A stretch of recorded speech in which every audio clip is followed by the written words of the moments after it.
Problem আছে এবং কোন জায়গায় অ্যাড্রেস করতে হবে আমাকে একটু হোয়াটসঅ্যাপে। বর্তমানে সৌদি আরবের বাংলাদেশি প্রবাসীরা শুধু চাকরির মধ্যেই সীমাবদ্ধ না থেকে নিজ উদ্যোগে গড়ে তুলছেন ব্যবসা প্রতিষ্ঠান। দিন দিন বৃদ্ধি পাচ্ছে বাংলাদেশি উদ্যোক্তার সংখ্যা, ঘটছে বাংলাদেশি মালিকানাধীন ব্যবসা প্রতিষ্ঠানের প্রসার। এসব প্রতিষ্ঠানের সৃষ্টি হচ্ছে নতুন নতুন কর্মসংস্থান, যেখানে প্রবাসী বাংলাদেশিরা কাজের সুযোগ পাচ্ছেন। এই অনুষ্ঠানে এতে বাংলাদেশের রেমিট্যান্স প্রবাহ বাড়ছে, দেশের অর্থনীতির চাকা আরও গতিশীল হচ্ছে। প্রবাসী আয়ের প্রবাহ আরও বাড়াতে কাজ করে যাচ্ছে বাংলাদেশ কনসুলেট কমার্শিয়াল উইং। দ্বিতীয় বাসস্থান হচ্ছে এরই ধারাবাহিকতায় প্রবাসী বাংলাদেশি ব্যবসায়ী ও পেশাজীবীদের সাথে মতবিনিময় সভা করেন commercial wing Bangladesh consulate general Jeddah. সৌদি আরব আসিল প্রদেশ আবহা খামিস মোশাইত অঞ্চলে বসবাসরত ব্যবসায়ীদের সাথে এই সভা করেন তিনি। ভিন্নভাবে বাংলাদেশকে তুলে ধরছেন ব্যবসার মাধ্যমে। আমরা প্রত্যাশা করছি আমাদের এই বাংলাদেশি প্রবাসী যারা ব্যবসায়ী আছেন তাদের মাধ্যমে আমাদের বাংলাদেশের যে রপ্তানি বাজার সৌদি আরবে উন্মোচিত হবে। এবং আমরা শুধুমাত্র এখন গার্মেন্টস নির্ভর নই, আমরা এখন জুট পণ্য, লেদার পণ্য, তারপরে এসএমই পণ্য, পাশাপাশি অন্য যে সকল সিরামিক্স, মেডিসিন এবং আমাদের যে খাদ্য পণ্য আমরা সৌদি বাজারে আরো যেন ব্যাপকভাবে নিয়ে আসতে পারি, সে বিষয়ে আমি তাদেরকে অনুরোধ জানাবো। পাশাপাশি আমি অনুরোধ জানাবো আমাদের দেশে তারা যেন ইনভেস্ট করেন। ব্যবসায়ী মোহাম্মদ নাসির মোবারকের সার্বিক সহযোগিতায় ব্যবসায়ী জসিম উদ্দিনের সভাপতিত্বে অনুষ্ঠানে প্রধান অতিথি ছিলেন বাংলাদেশ কনসুলেট জেনারেল জেদ্দার কমার্শিয়াল কাউন্সিলর সৈয়দা নাহিদা হাবিবা। ইকবাল বাহার ও গাজী শাহেদের যৌথ সঞ্চালনায় বিশেষ অতিথি ছিলেন শাহজাহান সিরাজ, ওসমান গনি।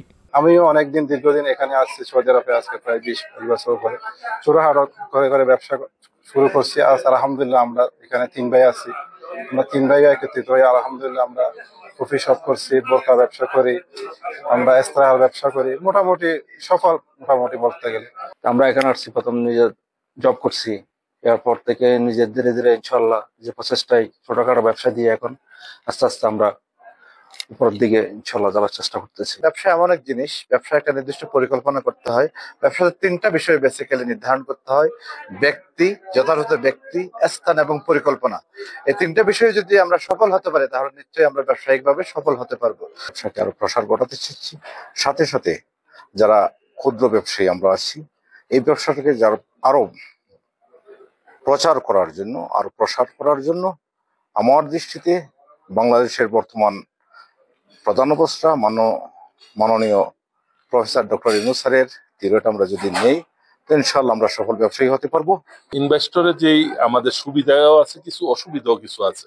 অসুবিধাগুলি হচ্ছে ওই ফরিদ ভাই বলে গেছেন যে আমাদের ইনকাম এবং খরচটা সামঞ্জস্য যদি না থাকে তাহলে আমরা বিভিন্ন ক্ষেত্রে আমরা বিপদে পড়ে যাব। তো সেই ক্ষেত্রে আমি বলবো যে একজনের ব্যবসা যদি আমরা অসুবিধা মনে হয়, আমরা 4 জন 5 জন 6 জন 10 জন মিলেও একটা ইনভেস্টর হইলে আমাদের যে বিনিয়োগটা এটা আমাদের সেফ থাকে এবং আমাদের অনুকূলে থাকে।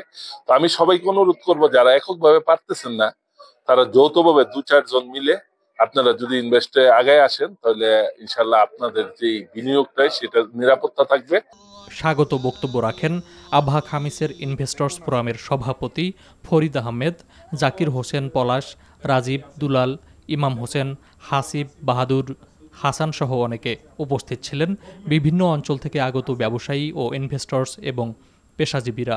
আমি 2003 অক্টোবর থেকে আবাতে আছি। আমাদের ব্যবসার ধরন হচ্ছে সফর আইটেম, আর এখন পাশাপাশি আমি আপনার ট্রাভেল ব্যাগেজের আইটেমে ইনভলভ হয়েছি, কফি শপ বিজনেস ইনভলভ হয়েছি। সামনে ইনশাআল্লাহ ইচ্ছা আছে আরো কিছু বিজনেস সাথে নিজেকে জড়িয়ে নেওয়ার জন্য। আমরা প্রবাসী গ্রুপের মাধ্যমে সৌদি আরবে প্রায় 55% মাল আমরাই কাউন্ট করে থাকি। বিশেষ করে সবজি, আমাদের পান, কাকরল, পটল, বিভিন্ন আম আছে, কাঁঠাল আছে, সিজনে যত ফল আছে আমরা সবগুলাই সরবরাহ করি। মোটামুটি প্রতি বছর আমাদের মাধ্যমে আমাদের এমনি উইকলি প্রতি সপ্তাহে আমাদের মোটামুটি 30 থেকে 40 টন মাল সৌদি জেদ্দা এয়ারপোর্টে ল্যান্ড করে, বিমানে আসে। আবার আমাদের বাই ইয়েতেও আছে, বাই কার্গোতেও আছে, বিশেষ করে মশলার আইটেম। আমরা প্রবাসী গ্রুপ নামেই সৌদি আরবে পরিচিত এবং আমাদের বাংলাদেশ থেকে প্রবাসী গ্রুপের নামেই সৌদি আরবে আসে। যারা ইনভেস্টর হবেন তারা সর্বপ্রথম চিন্তা করবেন যে আপনার আয় কেমন হচ্ছে।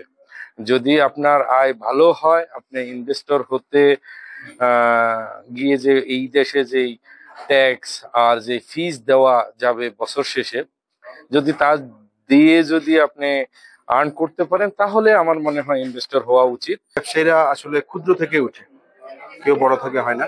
ক্ষুদ্র থেকে আস্তে আস্তে ধীরে ধীরে সবাই পরামর্শ নিয়ে যারা ব্যবসায়ী সফল হয়েছে তাদের পরামর্শের মাধ্যমে আমরা ইনশাল্লাহ সফল হতে পারবো। তারা কিভাবে সফল হয়েছেন, তারা কিভাবে ইনভেস্টর হয়েছেন, বড় ব্যবসায়ী হয়েছেন, ওনাদের থেকে আমরা সমাধান খুঁজবো, ওনাদের থেকে আমরা জানবো যে আমরা কিভাবে ব্যবসা সফল করতে পারি। আর সৌদির মতো ব্যবসা আপনার বাইরে কোথাও নেই। সৌদিতে ভালো কোন নিজের নামে আপনি ব্যবসা করলে কোনো সমস্যা নেই। এখন সবাই ছোট বড় যারা আছে সবাই ব্যবসা করতেছে আর কি নিজের নামে। যে ভাই একজন আছে আমার বন্ধু, এইও ব্যবসায়ী, এইও ইনভেস্টার হইতেছে, এর ছেলে হয়েছে, ওই যে পোলার ভাই ইনভেস্টার হওয়ার জন্য চেষ্টা করতেছে।